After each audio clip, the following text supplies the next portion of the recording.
호산나 찬양대의 귀한 찬양 감사합니다. 성도 여러분에게 오늘이 마지막 날이라면 어떤 유언을 남기시겠습니까? 세상의 마지막으로 어떤 말을 하고 하나님 곁으로 가시겠습니까?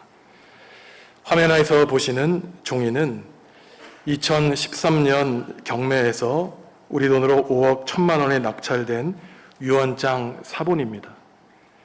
누구의 유언장이기에 그것도 진품이 아니라 사본이 5억 1천만 원이나 되는가 살펴보았더니 19세기 프랑스의 황제 나폴레옹이 남긴 유서입니다. 인류 역사상 가장 높은 위세를 떨친 군대 장관 가운데 한 명인 나폴레옹이 영국과의 전쟁에서 실패하고 감옥에 갇혔을 때 나는 더 이상 잃을 게 없으니 그 어느 때보다 행복하다는 말을 남겼습니다. 자신의 뼈를 샌느 강변에 뿌려서 프랑스 국민 곁에 있게 해달라고 유언했습니다. 유언은 사람이 세상을 떠나기 전 마지막으로 하는 말이죠. 자기 자신에 대한 소회도 있고 가족과 이웃, 친구에게 당부하는 말도 있습니다. 남은 사람들은 이 유언의 유지를 받들어 깊이 생각하고 이 뜻을 이루려고 노력하지요. 성경에 나오는 수많은 신앙의 인물들이 하나님 곁에 가기 전에 가족들에게 유언을 남겼습니다. 유언 문학이라고 하는 장르가 성경에 있을 정도입니다. 창세기의 마지막에서 12명의 아들에게 남긴 야곱의 유언이 있고 신명기의 마지막에는 12지파에게 남긴 모세의 유언이 있습니다. 예수님이 십자가에 달려 돌아가시기 전에 사랑하는 제자들에게 유언을 길게 남기셨습니다. 제자들에게 예수님 없이 홀로 지내야 될 때 어떻게 살아야 될지 당부의 말씀을 하셨습니다. 예수님의 공생의 사역이 응축되고 농축된 말씀입니다. 요한복음 전문가들은 요한복음 14장에서 16장에 나오는 말씀을 예수님의 유언에 해당하는 고별연설이라고 부르고 있습니다. 지금 우리를 향하신 예수님의 가장 귀중한 유언의 말씀이시죠.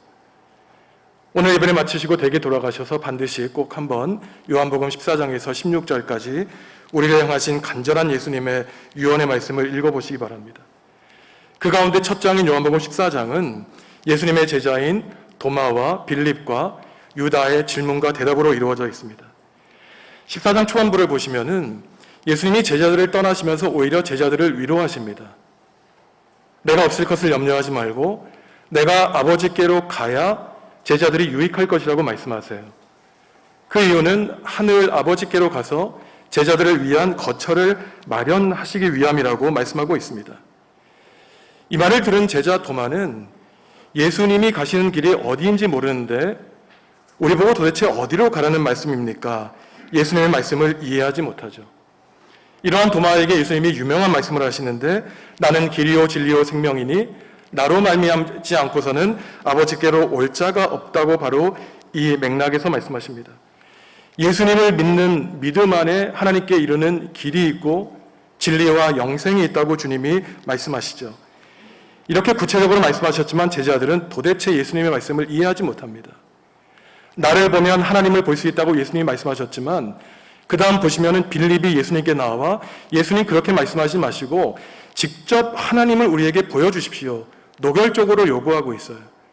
이것은 무슨 말씀이냐면은 예수님을 바라보고도 하나님을 바라보지 못하는 예수님에 대한 불신앙을 말하는 것입니다. 예수님이 떠나가시면 우리가 어떻게 살 수 있는가에 대한 불안과 미래에 대한 불확실성에 처해 있는 제자들의 상황을 보여주고 있는 것이죠. 의심을 물리칠 수 있도록 예수님 외에 하나님을 직접 보여달라는 것입니다. 하나님을 직접 보여달라는 빌립에게 예수님이 다음과 같이 대답하시죠. 예수님을 믿는 것이 하나님을 보는 것이라고 말씀하십니다. 9절 말씀 다시 한번 읽어보겠습니다. 예수께서 이르시되 빌립아 내가 이렇게 오래 너희와 함께 있으되 내가 나를 알지 못하느냐 나를 본 자는 아버지를 보았거늘 어찌하여 아버지를 보이라 하느냐. 아멘. 예수님의 인격 안에 하나님의 전 존재가 들어있다는 것입니다. 예수님의 말씀과 행위를 보면 하나님이 어떠한 분이신지 안다는 것이에요. 예수님은 우리 삶의 최고의 모델이기 때문에 예수님과 하나님과의 관계를 보면 우리는 예수님을 통하여 하나님을 알게 되고 영생에 이르는 방법을 알게 된다는 것입니다. 보이지 않는 하나님이 몸을 입고 오신 예수님으로 성육신되어 오셨기 때문에 예수님 안에 하나님이 계시고 하나님 안에 예수님이 계신다는 것이에요. 그러시면서 예수님이 하시는 말씀은 내가 하는 말은 나 스스로 하는 말이 아니라 하나님, 내 안에 계신 하나님이 말씀하시는 거라고 말씀하고 있습니다. 그러니 예수님이 기도하신 대로 우리가 기도해야 되고 예수님의 이름으로 예수님을 의지하여 기도하면 결국 하나님의 뜻을 알게 하시겠다고 말씀하세요. 예수님이 하신 것보다 제자들이 더 큰 일을 하게 하시겠다고 말씀해 주십니다. 이 말은 예수님이 십자가의 고통과 고난과 죽음을 당하고 부활하신 것처럼 우리 또한 우리 삶에 닥치는 좌절과 낭만과 실패에 포기하지 않고 예수님이 그러신 것처럼 우리도 예수님이 승리하신 것처럼 승리할 수 있도록 하시겠다는 것입니다. 그런데 문제가 한 가지 있죠. 예수님과 함께 살았던 제자들은 예수님의 얼굴을 보고 하나님을 볼 수 있었는지 모르지만 예수님이 돌아가시고 예수님과 함께 동거동락했던 제자들이 하나둘 죽음을 맞이하게 되자 2세대, 3세대 사람들은 예수님의 얼굴을 보지 못하게 됩니다. 예수님이 바로 이 문제 때문에 예수님이 부활 승천하신 다음에 50일 다음에 오순절에 성령 강림을 하게 해주시다고 말씀하시는 겁니다. 비록 예수님이 몸으로는 우리 곁에 계시지 않지만 보혜사 성령님을 보내셔서 영원토록 언제 어디에 우리가 있든지 우리와 함께 하시겠다고 예수님이 약속하셨던 것입니다. 그런데 조건이 있죠. 50일 뒤에 보여주시겠다는 것입니다. 그것은 성령님은 자동적으로 아무에게나 주어지는 것이 아니라는 사실을 말씀하고 있습니다. 누가복음 마지막과 사도행전 처음을 보시면은 예수님의 죽음을 목격한 제자들이 성전에 모여 매일 뜨겁게 말씀과 기도로 성령 하나님을 간절하게 기다리고 있었다고 보도하고 있습니다. 성령님 오시옵소서. 창조주 성령님 어서 빨리 오시옵소서. 구세주 성령님 내 마음에 내 가정에 우리 교회에 임하여 주시옵소서 사모하며 기다리며 간절히 기도했습니다.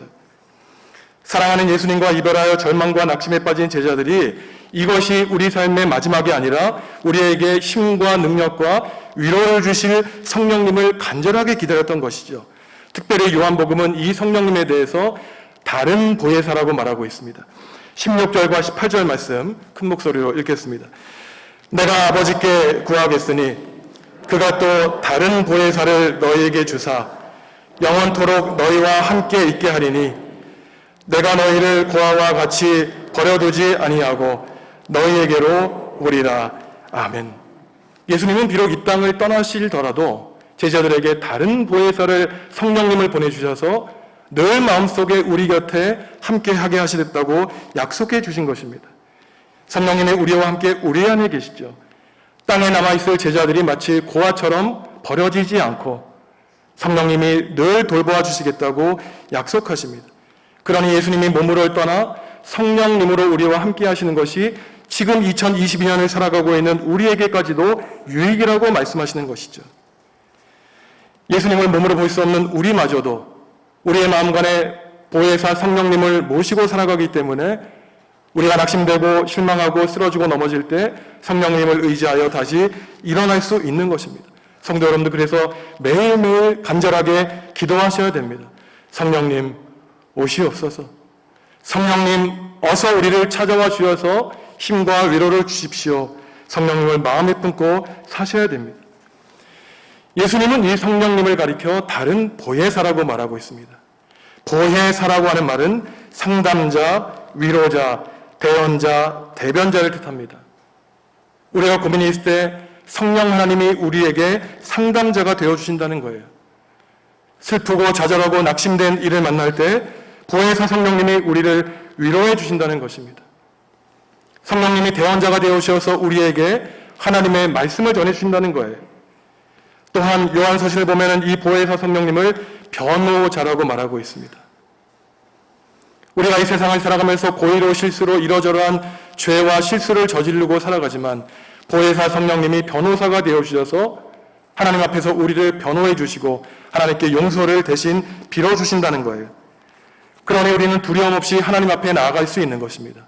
성령 하나님이 우리를 감싸주시고 우리를 보호해 주시며 우리를 변호해 주시기 때문에 예수님이 특별히 이 성령님을 다른 보혜사라고 부른 이유는 예수님 자체가 이미 보혜사, 우리를 도와주시는 분이었기 때문이에요.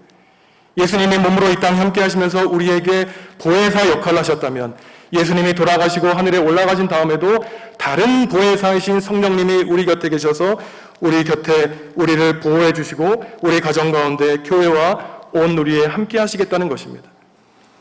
그러니 오늘날 그리스도인들은 성부의 시대, 성자의 시대를 넘어 지금 성령의 시대를 보내고 있습니다. 성령님은 이 땅에 교회를 세우세요. 교회는 성령님이 역사하시는 교회가 되어야 됩니다. 특별히 오늘날 코로나 3년째 되는 절망의 시간을 보내면서 성령의 역사가 황폐하린 이 땅을 깨끗이 씻어주시고 고쳐주셔서 나태해진 우리의 믿음을 새롭게 하시기를 간절히 바랍니다. 보혜사 성령님의 예고는 예수님이 고별 연설을 하시고 유언을 하시는 요한복음 14장에서 16장에서 4번이나 걸쳐 나옵니다. 부활절 이후를 살아가는 오늘 그리스도인들이 어떠한 몸과 마음으로 보혜사 성령님과 함께 신앙의 삶을 살아야 되는지 우리에게 알려주고 있습니다.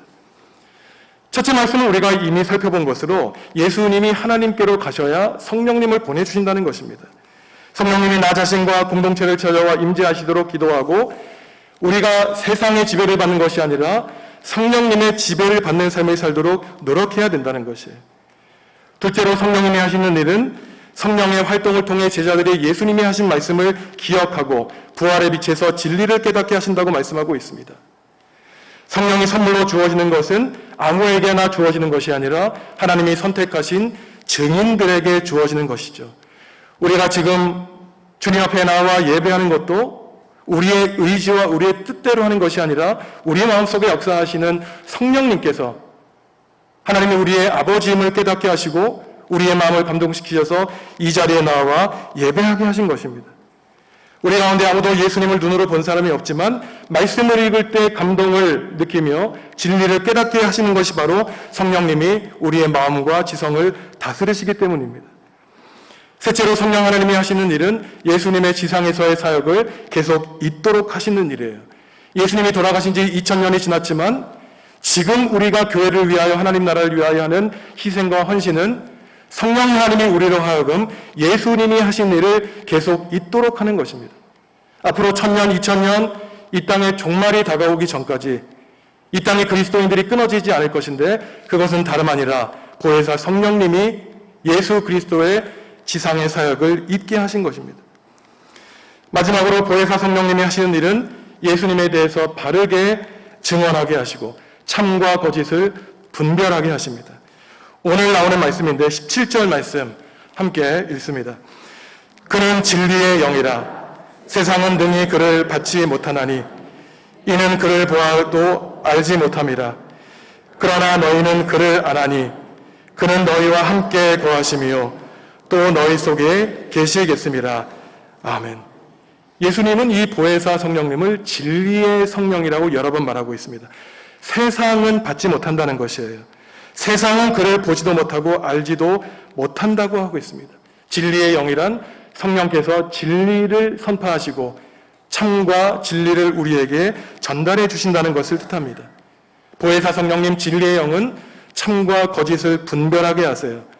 우리에게 지혜와 진리를 베풀어 주셔서 우리가 앞으로 나아갈 길을 알려주십니다. 참과 거짓 사이에서 참을 선택하게 하세요. 빛과 어둠에서 빛을 선택하게 하십니다. 진리의 영의 시험과 유혹에 맞서 싸우게 하시고 이기게 하세요. 요한복음 15장 16절에서는 다른 보혜사이신 진리의 성령님이 예수님을 증언한다고 말씀하십니다. 또한 요한복음 16장 13절도 보혜사 성령님이 우리를 진리로 인도하셔서 우리 뜻대로 말하지 않고 성령님이 예수님의 말씀대로 우리가 살아가는 동안 진리를 선포하게 한다고 말씀하고 있습니다. 요한복음 16장 13절 말씀 함께 읽습니다. 그러나 진리의 성령이 오시면 그가 너희를 모든 진리 가운데로 인도하시리니 그가 스스로 말하지 않고 오직 들은 것을 말하며 장래 일을 너희에게 알리시리라. 아멘. 예수님 안에 계신 하나님이 예수님의 입을 통하여 하나님의 말씀을 하게 하신 것처럼 우리도 마찬가지라는 겁니다. 우리가 입을 열어 말할 때 우리의 뜻과 의지대로 말하는 것이 아니라 성령님이 우리로 하여금 진리를 말하도록 하신다는 것이에요. 우리가 하는 말에는 그러니 진리의 말씀에 권위가 있는 것입니다. 성령님을 모시고 사는 사람은 담대하게 진리를 선포하며 살아갈 수 있는 것이죠. 이것이 바로 성령님을 모시고 사는 사람과 성령님을 모시지 않고 살아가는 사람의 차이인 것입니다. 성령 하나님의 다스리시는 사람의 입에서 나오는 말씀은 참과 진리이죠. 성령 하나님을 마음속에 모시지 않고 사는 사람은 거짓과 불의가 그 사람을 다스립니다. 오늘날 시대를 거짓과 불신앙이 세상을 다스리고 있죠.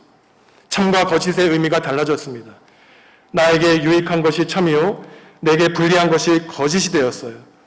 많은 사람들이 복을 받기 위해 예수님을 믿습니다. 복음 중심적이 아니라 자기 중심적인 신앙으로 수많은 신앙인들이 변질되고 타락했어요. 예수 그리스도의 복음의 진리와 하나님 나라는 다음 관심사입니다. 예수님과 상관없는 그리스도인, 예수님이 모르는 그리스도인들이 교회에 늘어나게 되었습니다. 그래서는 안 되겠죠.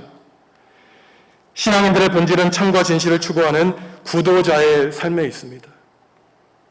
매일 말씀과 기도를 통하여 하나님이 이 세상과 나에게 바라시는 뜻이 무엇인지 하루하루 신앙의 세월이 길어지면 길어질수록 하나님께 가까이 나아가는 것은 진리를 추구하는 삶을 통해 가능합니다. 사라지고 없어질 지나가는 세상에 집착하고 사는 것이 아니라 변하지 않는 영원한 삶의 소망을 두고 사는 사람들이 진정한 보혜사 성령님 진리의 영을 모시고 살아가는 그리스도인인 것이죠. 이러한 사람들은 때로는 절망하고 쓰러지고 실패하며 낭망할지라도 우리를 도와주시고 인도해 주시는 보혜사 성령님을 마음에 모시고 살아가기 때문에 하나님의 사람으로서의 자존감과 고결함을 유지하며 살아갑니다. 이것이 바로 예수님의 유지, 예수님의 유언을 받들고 살아가는 사람의 모습입니다. 세상을 살면서 우리가 실패하고 넘어지는 근본적인 이유가 무엇이겠습니까? 최선을 다해 노력하고 행복해지고자 노력하지만 공허한 이유가 어디에 있을까요? 삶의 이유와 목적의 우선순위가 바뀌었기 때문입니다. 우리의 삶을 참된 진리의 터, 복음의 반석 위에 세우도록 노력해야 되는 것이죠. 예수님이 말씀하셨듯이 바위 위에 우리의 삶과 가정을 든든히 세우셔야 됩니다. 비바람이 불고 많은 세파가 불어도 바위에 세워진 우리의 신앙의 삶과 가정은 쉽게 넘어지지 않습니다. 반대로 눈앞의 이익을 위해 진리를 외면한 채 거짓을 추구하면서 잠시 승리하는 것 같지만 결국 그러한 사람들의 삶은 허무하게 무너지게 되어 있습니다. 모래 위에 집을 지었기 때문이죠.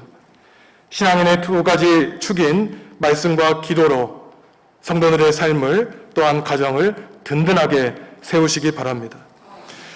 오늘은 성령 강림 주일입니다. 성령님은 보혜사이세요. 우리를 도와주시고 낙담한 사람들, 실패한 사람들을 위로하시며 죄에 빠져 헤매는 우리를 변호해 주십니다. 우리를 이해해 주시고 기다려 주시며 인내해 주시고 하나님의 품에 안아 주시죠. 보혜사 성령님은 또한 진리의 영입니다. 우리에게 진리를 깨닫게 하시죠. 거짓된 삶, 허무한 삶을 떠나 참된 삶, 하나님이 원하시는 바른 삶을 살게 하십니다. 어둠 속에 비치는 한 줄기 빛을 발견하게 하세요. 절망 가운데 소망을 진리의 영이 발견하게 하십니다. 성령님 또한 우리에게 힘과 능력을 주시죠. 실패하고 넘어졌던 제자들을 찾아오셔서 성령을 주신 하나님이 땅끝까지 이르러 예수 그리스도의 복음의 증인이 되게 하십니다.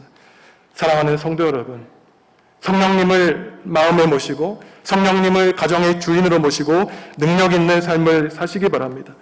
사랑하는 성도 여러분들의 가정에 성령님이 늘 함께 하셔서 세상에서 얻을 수 없는 평안, 하늘의 참된 평안을 누리시기 바랍니다. 일주일 동안 가정에서 이렇게 기도하셨으면 좋겠습니다. 보혜사 성령님 어서 오시옵소서. 창조주 성령님, 구세주 성령님, 나의 마음에, 우리 가정에, 우리 교회와 온 무리에 어서 빨리 임하여 주시옵소서. 황폐화된 이 땅과 내 마음을 성령의 단비로 부어주시옵소서. 아무쪼록 성령님이 68년 전 이 땅에 세워주신 우리 정읍중앙교회에 임재하여 주셔서 우리의 교회가 성령의 능력 있는 교회, 그리하여 예수 그리스도의 복음을 땅끝까지 전하는 거룩한 교회와 거룩한 백성, 성도 여러분들 다 되시기를 주님의 이름으로 기도합니다. 기도하시겠습니다.